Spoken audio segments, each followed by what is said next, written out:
First, I'll say that I wasn't expecting to do this. Harish was supposed to be here.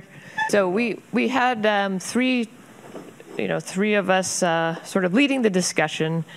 And I don't have the slides from the three. It was Pete Moosbrugger from Ball. So he's in charge of developing their phased array, the 28 gigahertz new commercial sort of prototype that people can use to investigate development of 5G systems.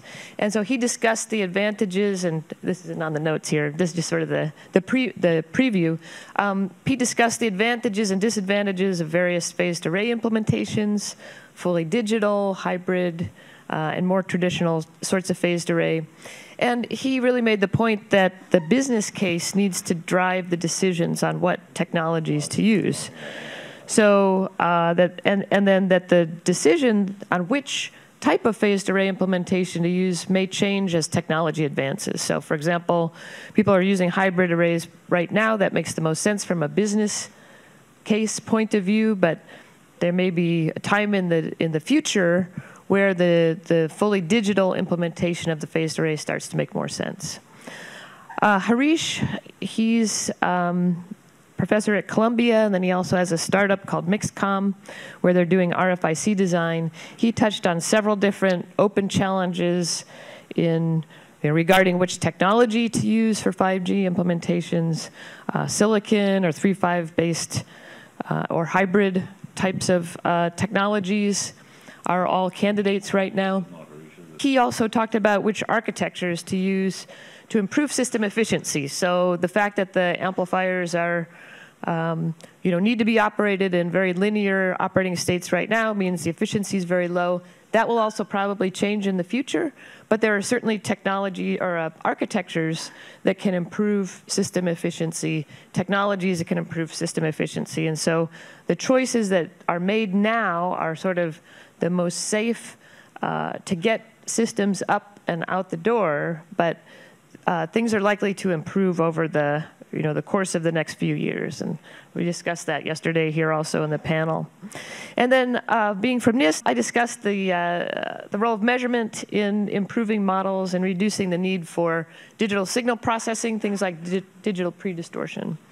So I gave a couple of examples on the use of measurement uncertainty to improve the nonlinear models that are being developed for transistor design, showing that if we extract model parameters from large signal measurements, that by doing sensitivity analysis of the various extracted parameters can lead a designer to understand what the weak points are in the transistor model development.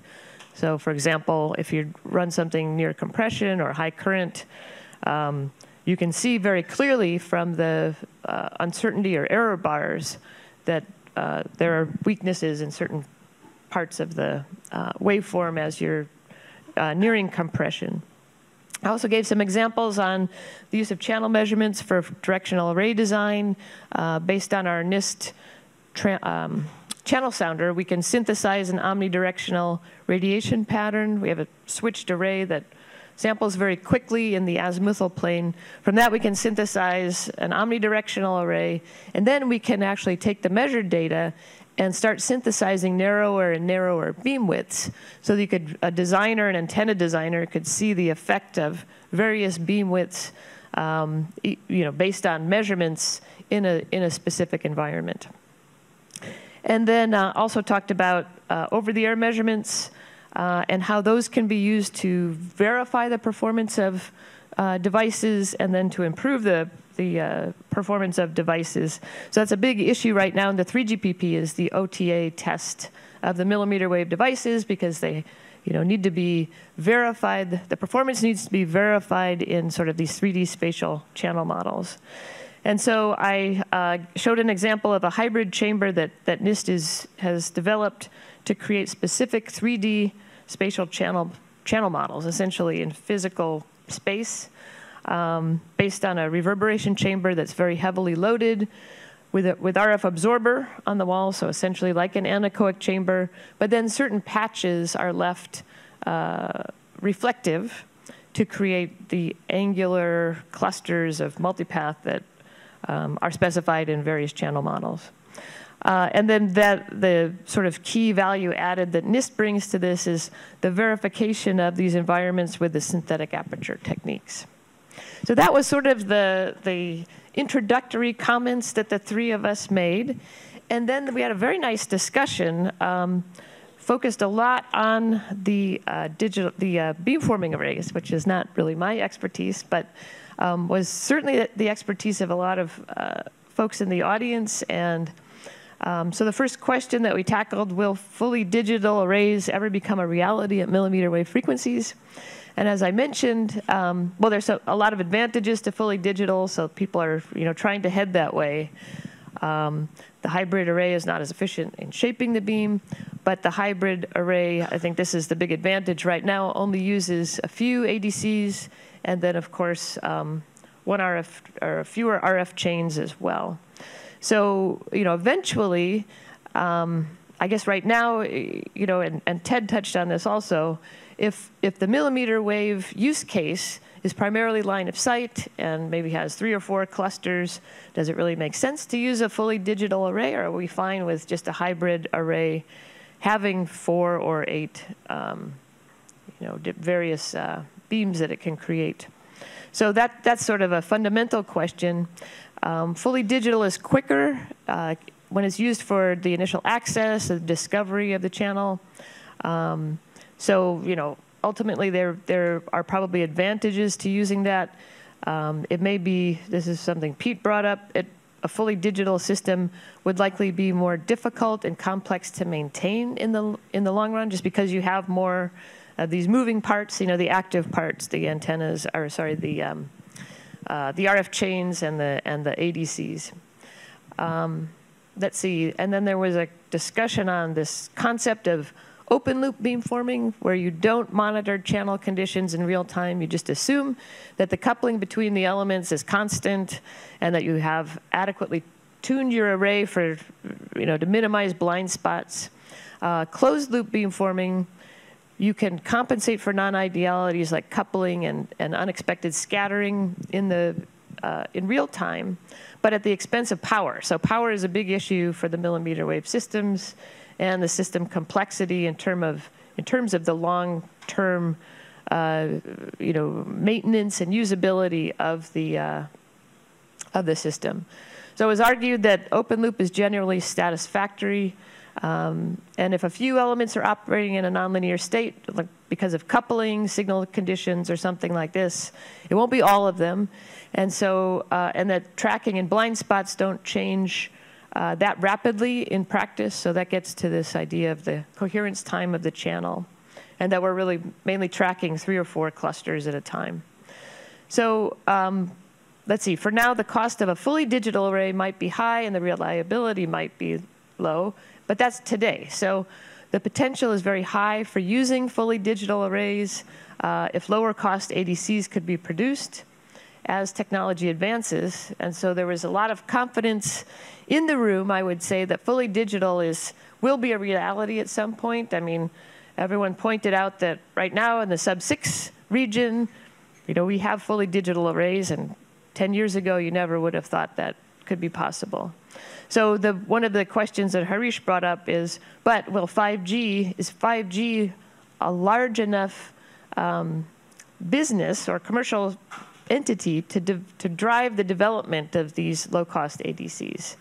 And so perhaps other applications might drive the development. For example, if Internet of Things really takes off, and in the industrial environment, or these other very high reliability use cases like automotive applications, perhaps the millions and millions of nodes that would be a more likely driver for the development of fully digital arrays. Let's see. If the applications are primarily line of sight, why use beamforming at all? These are questions that came from the audience. Why not use mechanical systems? And the answer there is that right now, it's performance versus cost. So operators do not want this first generation of 5G to fail. Phased arrays are proven. We know that they can work in this hybrid technology. They're cost effective. So that's what is going to be used right now. Let's see. Acquiring channel state information. Is there a high overhead for training fully digital arrays? In mobile multi-user applications, fully digital is more powerful, and I think Sandeep had a paper to demonstrate that. To make digital arrays more cost-effective, you could reduce ADC resolution. Okay. All right, on to question 2, augmented virtual reality. And this was just interesting. It was estimated that each user would need 3 gigabits per second of data with a latency of 10 milliseconds or less.